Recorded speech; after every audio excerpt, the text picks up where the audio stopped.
I'm Maria Menounos, and you're tuned in to AfterBuzz TV, the ESPN of TV talk. Now, let the buzz begin.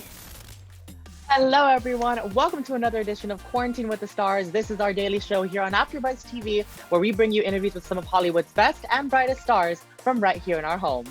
I'm your host, Brian Santos, and I am joined by the stunning and amazingly talented Javicia Leslie. Javicia, thank you so much for being here. Thank you for having me, Brian. I am so excited to get into this interview. We're going to be talking about God Friended Me, Always a Bridesmaid, and of course, what you're doing during quarantine. So let's jump right in. All right. Awesome. All right, Javicia, tell me a little bit about yourself and how you got into acting.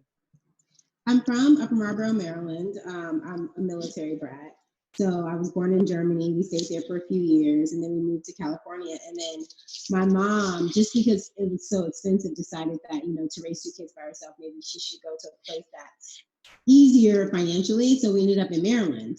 And there I did school plays. I did talent shows. I did local productions. I even put together some productions. And then, when you're a kid and you are doing talent show in front of your family with your cousins, and we did TLC things, and I was definitely left eye.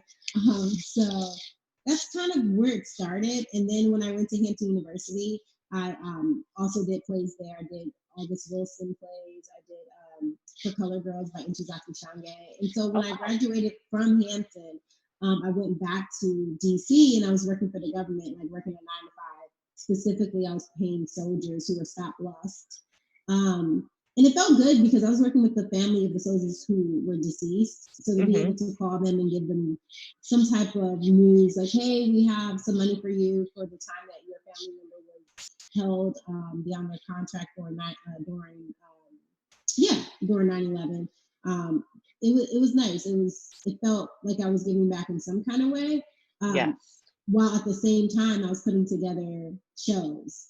And so I did a play, I did commercials. I was a host of a talent show in Washington, D.C. called Love from the Soundstage, where we would get up-and-coming artists in the area come and perform. And because the producer had to connect with 106 Park, whomever won, like after, the season of competitors, they would then go to 106 Park and actually compete on live stage. And we had amazing artists. We had Ari Lennox. We had just a bunch of really dope artists before they became as big as they are. Mm-hmm. I love that. That is so cool. So how did that kind of segue into acting?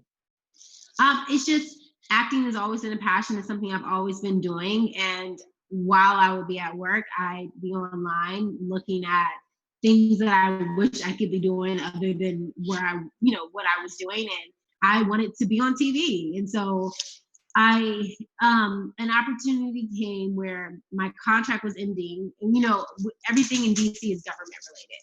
So my contract was ending, and I basically had to make a decision then if I wanted to move on to a new contract or if I wanted to allow them to pay me basically unemployment until I got on my feet. And I took the opportunity to pack up all of my things. I went and spent a month with my mom in Texas, and then I went to LA, and it's all history.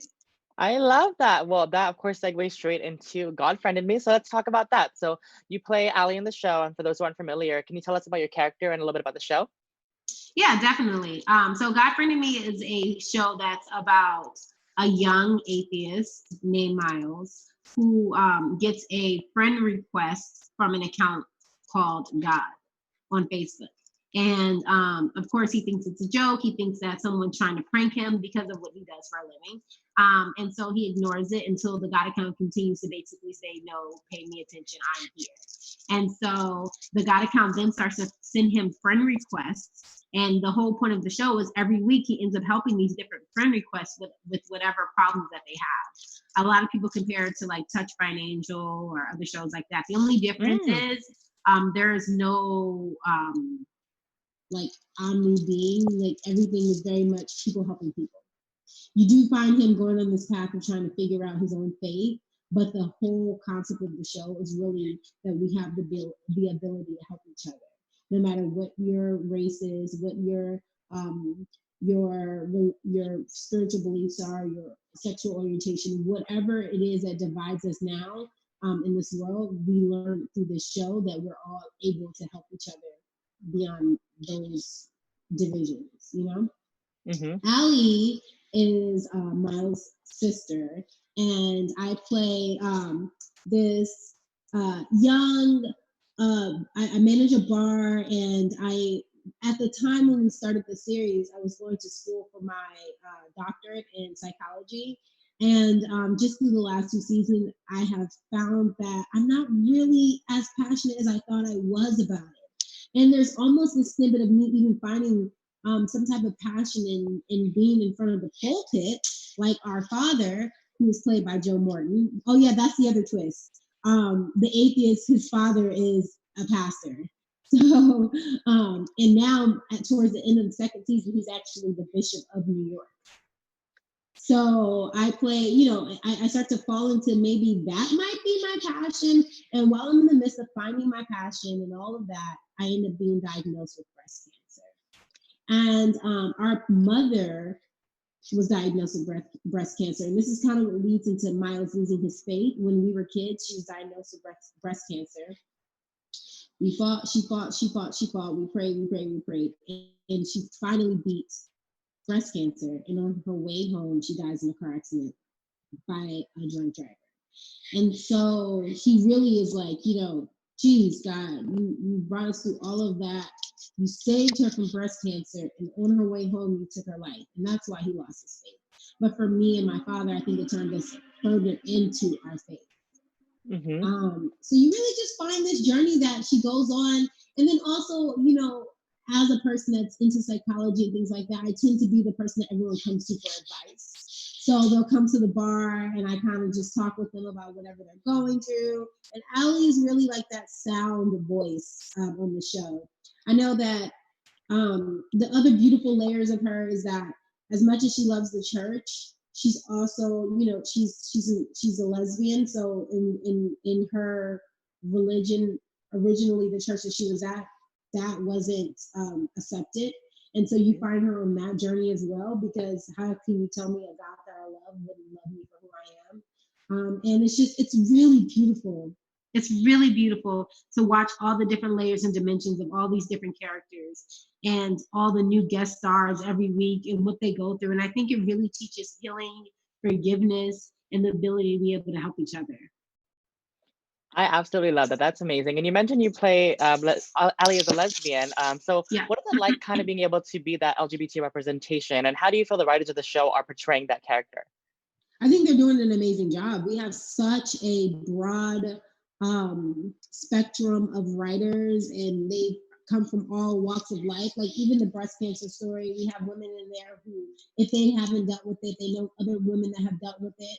Allie specifically not only is fighting breast cancer, but she wanted to get her eggs frozen, and she wanted to make sure that she's able to have children after all of this, because a lot of women lose their fertility after going through chemotherapy. And we have women in the writers' room who also went through the process of getting their eggs frozen. So really just kind of having people that are there that have either those experiences themselves or know people very close to them and are able to relate through the writing. And then as far as we have LGBTQ writers, we have everything, Black, white, every race, and all of it. And I think that it's so inclusive in the writing, and you can tell. And it feels like we do a great job bringing up what's going on, not necessarily feeling like we have to be politically correct, but just feeling like the most important thing is to be real and authentic, you know? Absolutely. So that is so interesting. I love that. And I have to check out God Friended Me because it seems amazing. Let's talk real quick about Always a Bridesmaid. I love a good Netflix comedy. So what was that like working on that show? So much fun. Like so much fun. I mean, it's a movie. And it was written by Yvette Nicole Brown. It was her first project that she's ever written. And the fact that it got a nomination from the NAACP Image Awards, the fact that it's now a hit on Netflix, it was a hit on BET. It's this beautiful love story with these two flawed individuals who figure out a way through all of their mess to choose love first. But it's hard. It's a hard journey for my character, Corina, because she doesn't believe she deserves love.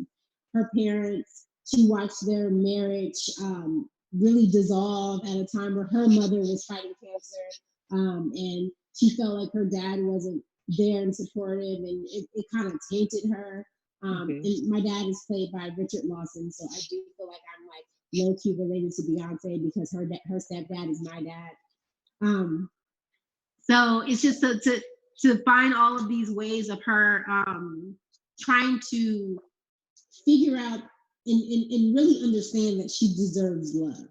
And I think that it's such a relatable subject because a lot of us don't want to admit that that might be really what it is, that we don't think we deserve love. So we continue to mess up our relationships and find flaws in other people or flaws in ourselves to separate ourselves from what love is.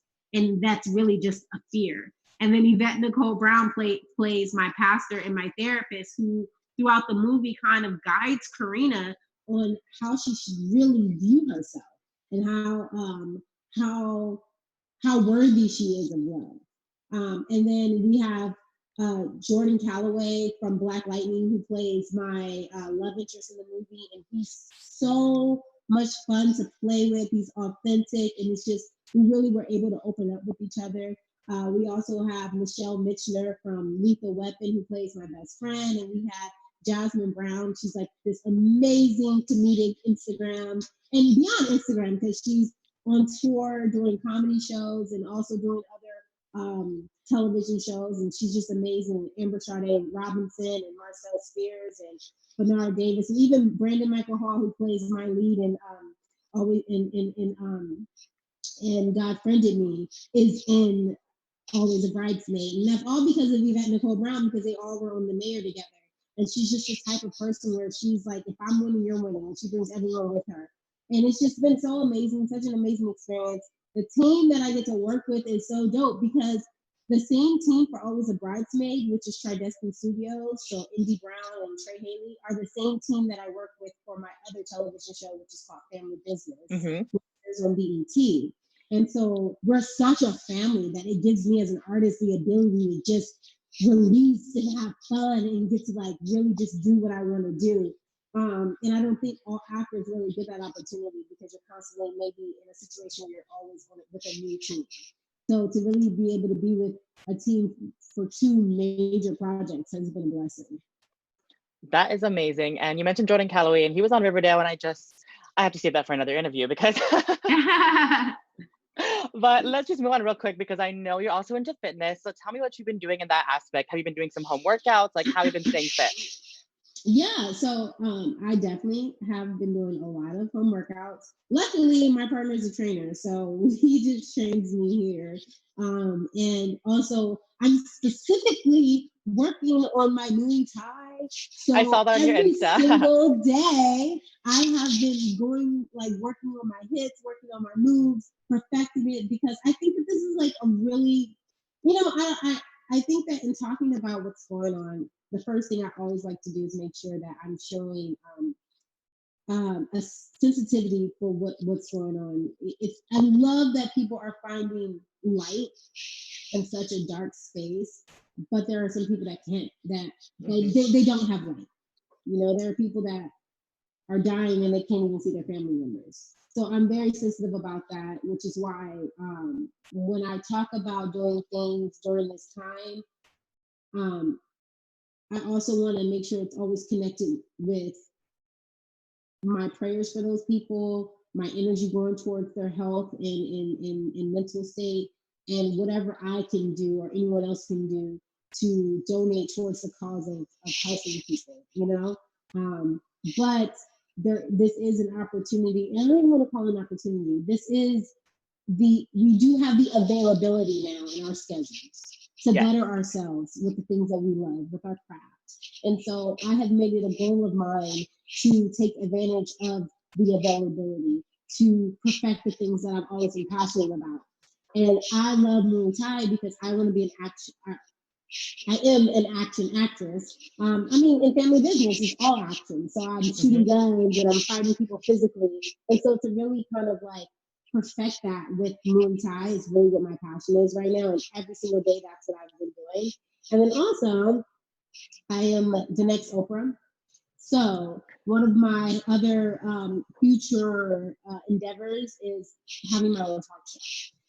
But I want it to be more like Red Table Talk than a live studio audience situation.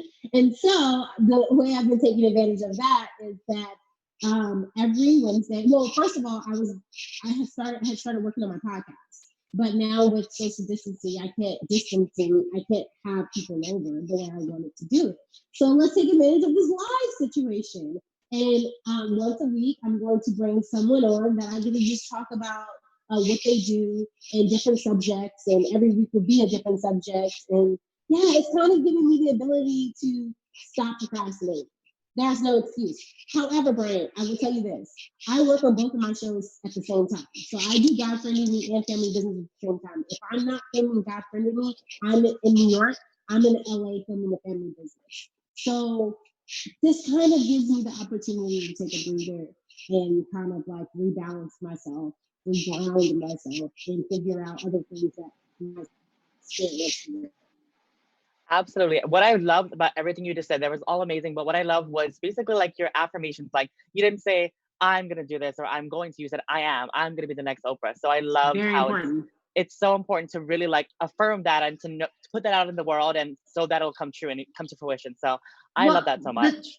The thing that everyone needs to know is that the universe doesn't understand the filler words, right? So they don't understand, I might, one day I will. They just hear what the action is. So take out those filler words and just say what the action is. You know, I am. And every day that I wake up, I listen to affirmations that remind me and continue to direct my spirit and my energy towards what I am. And that's it. I am connected to the universe. I am grounded. I am a multi-master. I am a talk show host. I am a successful action actress. I am, you know what I mean? I am a series regular. I am a feature film major studio actress. It's just I am loved. You know what I mean? I am love. It's just a constant speaking that into my energy and my spirit, and I walk with that and I feel it, and my subconscious believes it because it is because I'm constantly saying that I am, you know? Yes.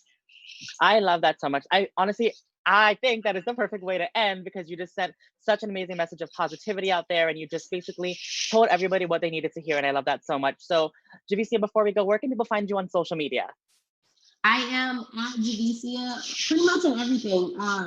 JA V's and Victor ICIA on Instagram. Twitter, you can put at Javicia. It connects to at Javicia Leslie, which is my actual Instagram, Javicia Leslie. Yeah, you can find me on anywhere. God Friendly Me comes on Sundays, CBS, 8 p.m., right after 60 Minutes. We are taking a break this coming Sunday, but we're on the next Sunday. And then Always a Bridesmaid is on Netflix right now. It's a perfect family rom-com. I mean, you know, it's weird because nowadays you kind of have to be careful about what you're watching in front of your kids. And it's really dope that both of my projects you can watch with your entire family. Family Business, you can't watch with your entire family. I just want to make sure that's very clear. So sex, guns, and violence. But if you love that as well, you can find that on the BET Plus app. And they also do marathons on BET as well. But yeah, those are all the places you can find me right now. Amazing. I am going to check out all of your work because it sounds so exciting. And like you said, we have this time during quarantine. So I'm going to make it a point to catch up on all those stuff and hone my own craft of, you know, possibly acting or possibly doing these things. But I'm going to say, yes, I'm going to say I am a host. I am an interviewer. I am an actor. You are. And I love that. Thank you. And say that to yourself every single day. I am 100% going to do so. I am Brian Santos. You can find me on Instagram, Twitter, YouTube, and TikTok at the Brian Santos. This has been Quarantine with the Stars. Again, Javicia, thank you so much for joining me. Everybody stay safe, stay positive, and most importantly, stay home. Thank you so much for being here, and we will see you tomorrow. Thank you. Bye. Our founder, Kevin Undergaro, and me, Maria Menounos, would like to thank you for tuning in to AfterBuzz TV. Remember, we're not just the first, we're the biggest in the world, and we're the only destination for all your favorite TV shows. Whatever you crave, we've got it. So go to AfterBuzzTV.com and check out our lineup. Buzz you later. The views expressed herein are those of the hosts only and do not necessarily reflect the views of AfterBuzz TV or its owners or principals.